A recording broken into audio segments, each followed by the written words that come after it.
Hope you guys are doing well. Welcome back. So in this video, I'm going to show you that how you can use the WhatsApp in MacBook. So let's start. So first of all, what we have to do, we have to open the WhatsApp. So as you can see, I have opened the WhatsApp and now I'm going to minimize this. And now if you want to control the settings of the WhatsApp, you can use the WhatsApp from menu bar as well.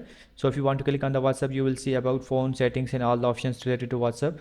And file, if you want to start a new chat, new group and new call, you can also do that. For example, if you want to start a new chat, then you need to click on this and the new chat option will be available to you, as you can see in this way. I'm going to cut this one and minimize this again. And after that, as you can see in the edit section, you can see some other options as well. In the call, if you want to start a new call, and the view section, and you will see some other options. So in this way, you can use the WhatsApp through MacBook OS, and you can control the WhatsApp through your menu bar in this way. So I hope you guys understand this video, that how you can use the WhatsApp through MacBook OS and how you can control it. So see you guys in the next video.